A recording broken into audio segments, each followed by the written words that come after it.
Hi, I'm Barry. Welcome to the channel. Because some of you asked, I thought I would do it. I usually don't do tutorials, but some of you asked how I made my Dresden plates, and I thought I would show you how I make them. I don't want you to be intimidated by them because this was the first time I made them, and I really, matter of fact, it's one of my favorite blocks or patterns to do right now. So don't be intimidated by it. You just need to have the right tools and equipment. But here's what it looks like. It's now this one I happen to use the Creative Grids template, which comes with this 18-degree ruler and this round disc for the center. And there's other companies out there, so if you find something else, you could that's fine. Anything that has like a wedge to it. But this one's 18 degrees, and I believe it will. You need 20 fan blades to make a circle, and then, like I said, any size circle in the middle will work. But I liked it because it was one complete set. You know, I'm sort of collecting Creative Grid rulers, so that's why I have it. But like I said, there's all kinds of companies that make them. But this is what you get: 20 blades. This one happens to be 6.5-inch blades, and I think the overall dimension was about 14 inches for this one with this circle out here. And I'm going to show you how I make my circles, applique it. All you're going to need for this though is I've got my 6.5-inch rule. I've got my Dresden template.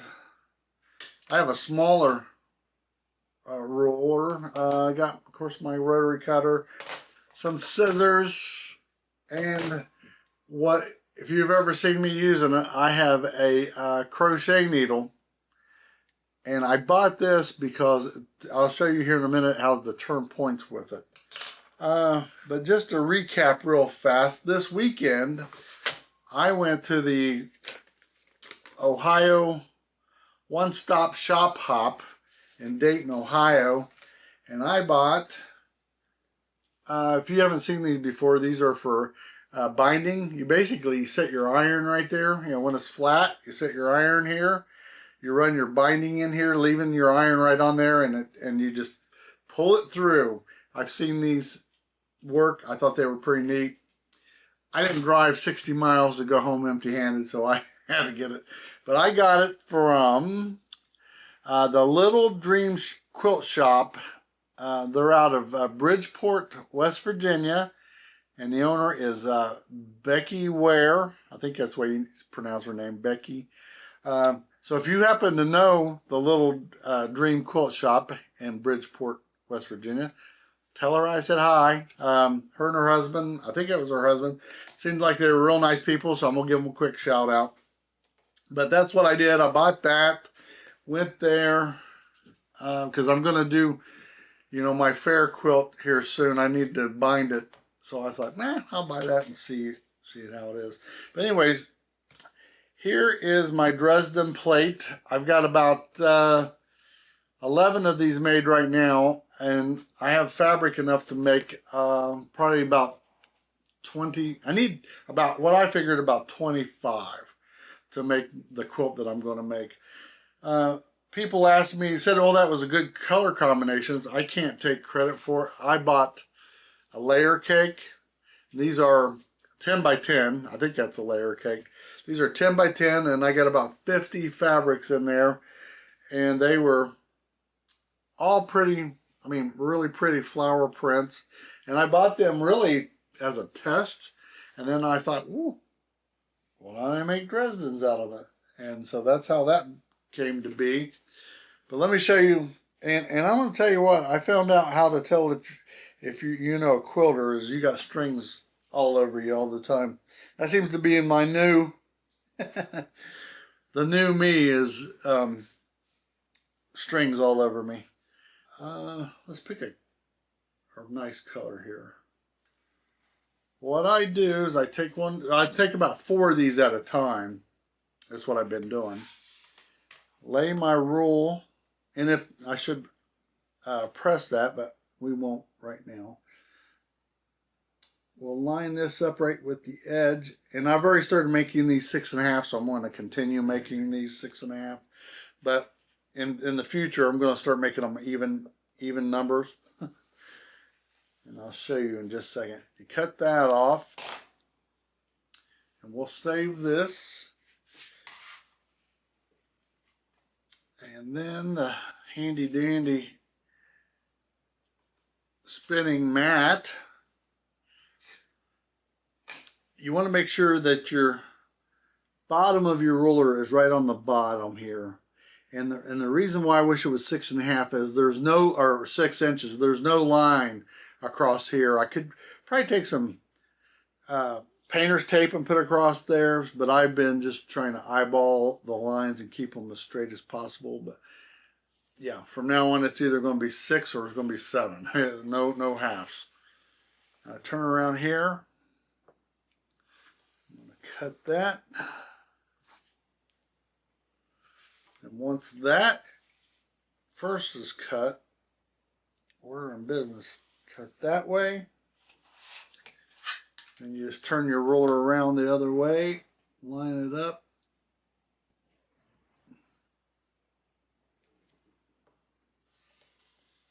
And like I said, I usually do about 4 of these at a time until I've cut all the way across. So now that we got all of our pieces, and like I said, here's the hardest part of this. Once you get all your pieces together, you'll want to start sorting these. You'll want to start sorting these in groups of 20. So I have some right here. So I sorted these out in groups of 20, and a couple of these are already made.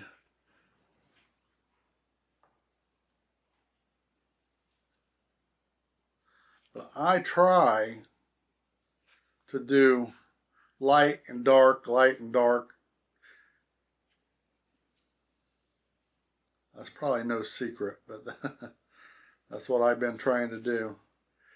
Get a mix of colors and try to keep the darks, do a dark and a light and a dark and a light. The best that I can, you know.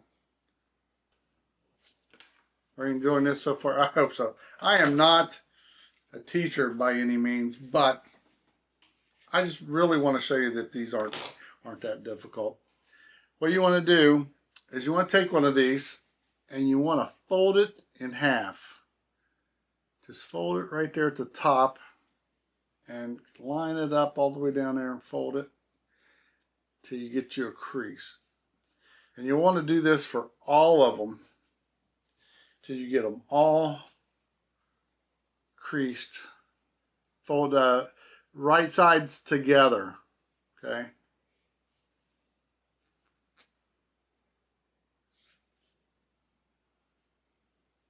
And I'm going to show you why you got to do this in a minute. I'm just going to do a couple of these at a time here.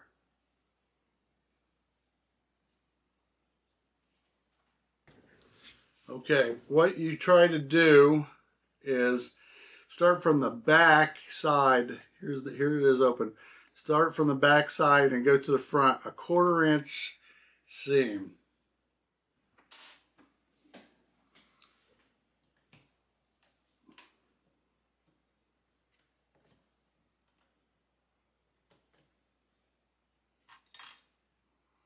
Okay, here we go.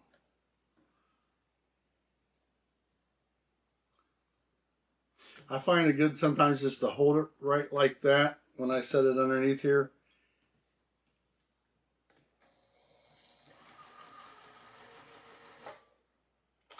And some people will do a back stitch right there on that. Now that we did that, you want to cut off the back side here just a little bit at an angle for bulk reasons, they tell me. And then we are going to turn this inside out. And that is where our crochet needle comes in. Once our crochet needle comes in, we'll gently make a point here. And once we make a point, that is going to line right up right down there, and there's our fan blade. We'll press these together once we get them all made. But we're just going to continue doing this until I get them all sewn together and make blades, and then I'll be right back. All right, let's recap, because I feel like you're lost because I know I'm lost. So what we did was we took our fan blade, we folded it in half, and we sewed a 1/4 inch seam along the top, starting from the back side to the front side. Now we trim just above the stitch line at an angle. Doesn't really matter how much, just at an angle. Then we can flip this inside out. I'm going to turn the iron on. And then we take our little tool here to get our point. Now here's where the key part is. We want, where we folded this line, when we folded this together, they created a crease. We want to make sure that when we fold this over that our blade follows that crease. That makes sure that our point is right on. And I just sort of lay that on there like so. And really it's that simple. It's magical how if you can get that on that crease line, it turns into a perfect fan blade. So now let's set this off to the side, and we'll lay out all of our fan blades. I've already pressed them down here. This is where you want to sort of sort them out and get them in the right order of colors that you want. So let's just lay them all out here.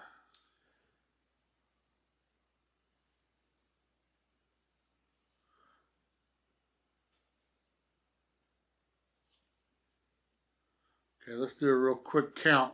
1, 2, 3, 4, 5, 8, 9, 10, 11, 12, 13, 14, 15, 16, 17, 18, 19, 20. All right. Now what we want to do is pick up any two pair, and we're going to put these right sides together, just like this, right sides together. And we're going to sew a 1/4 inch from right here, a 1/4 inch all the way, keep these butted together, 1/4 inch all the way down. So let me get over here and sew this together.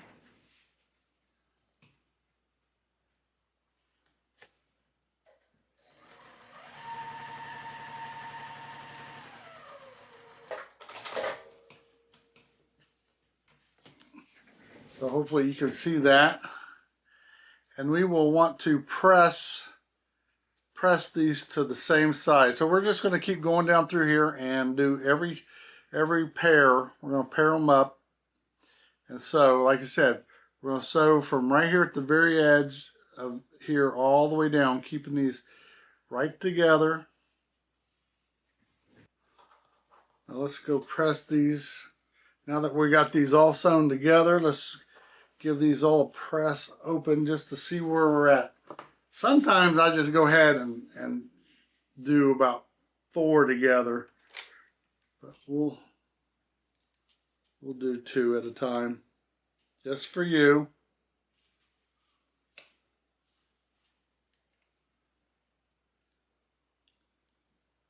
And I'm trying to press these all in the same direction.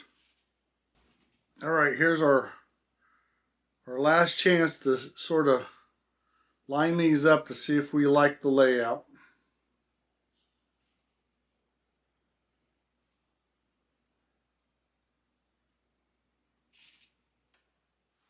All right, now we're going to take 2 of these and sew them together, and we're just going to repeat and go around and do all these.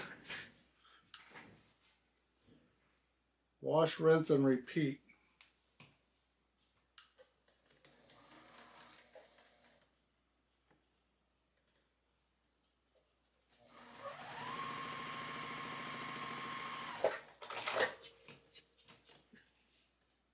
Take these 2.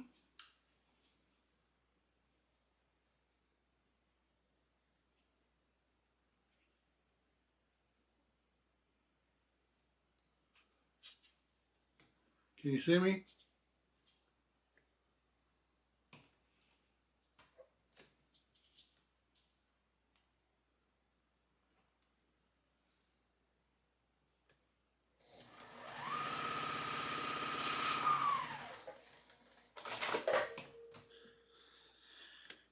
All right.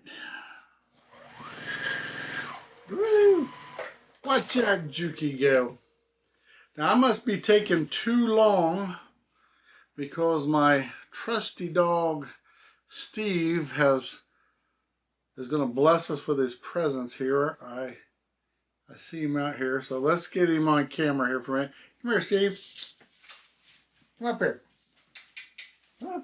Come up here. Come up here. Hey, right here. Come on. Come here. Up here. Come here. Come on.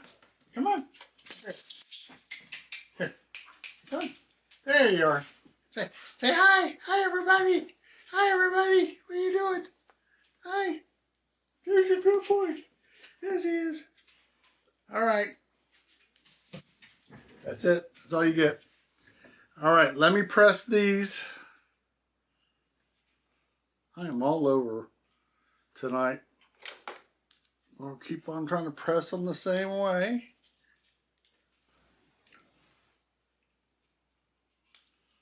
There's that one.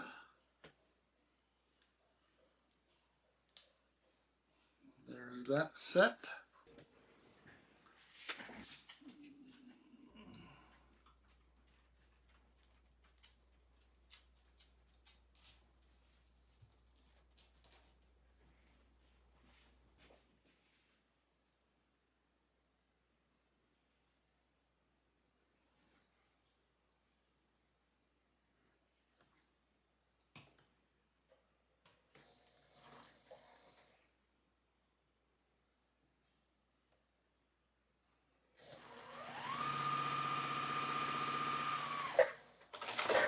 Now, we got to press this out again, but that's what it's looking like, so let's see where we're at here.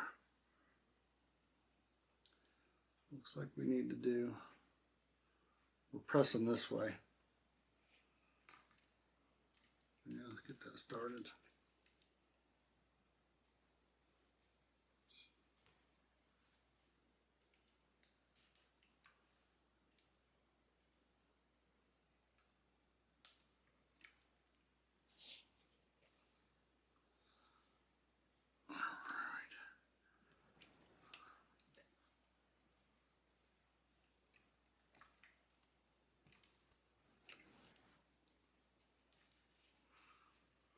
Now, if you've stayed with me this long, I'm going to tell you the secret.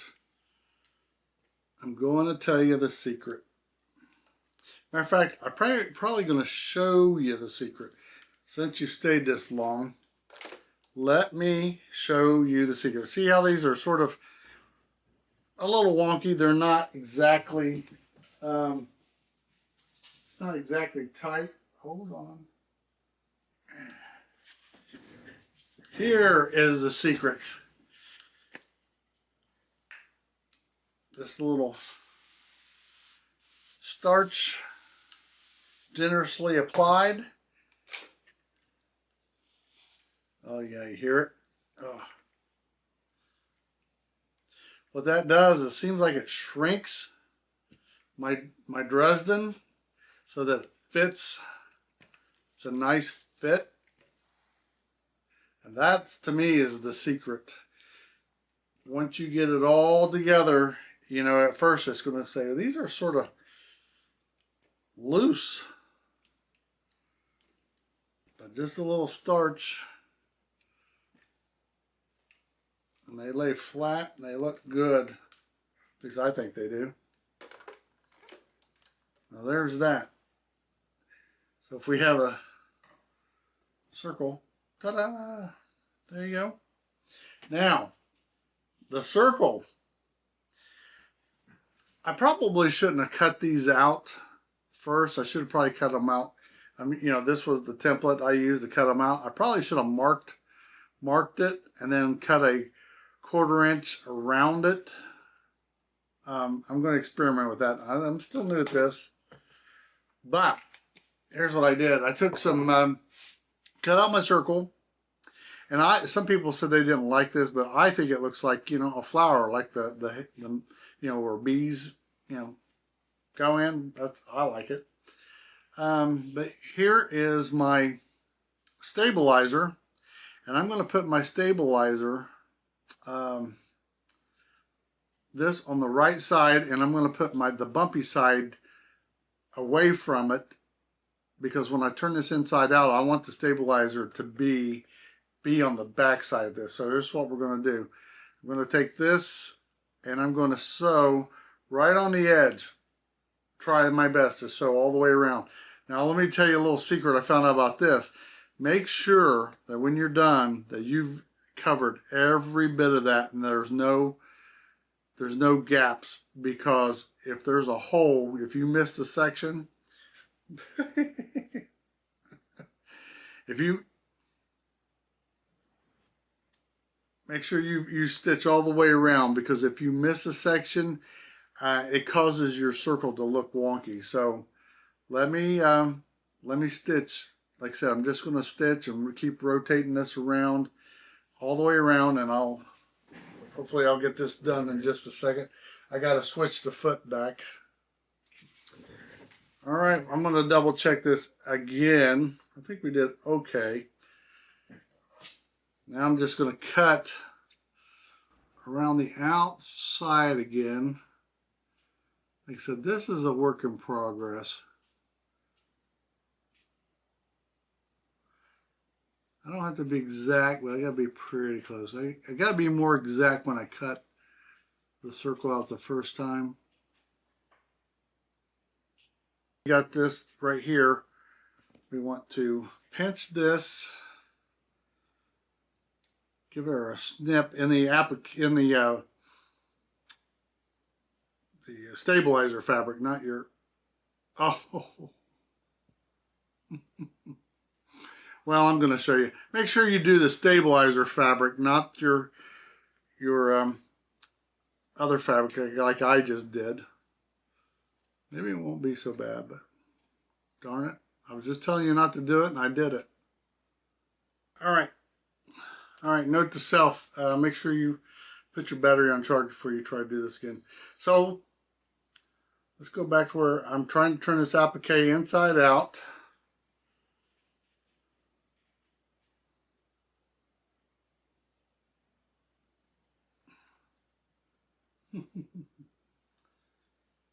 Forget about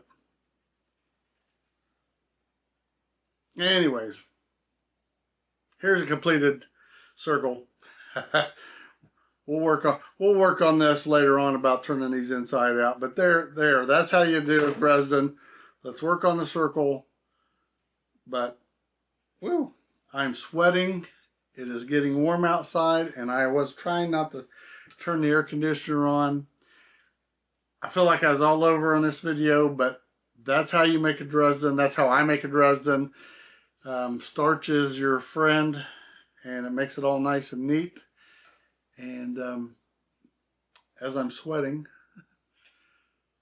go out and make some memories. That's what's most important in life, and I will see you later. Bye.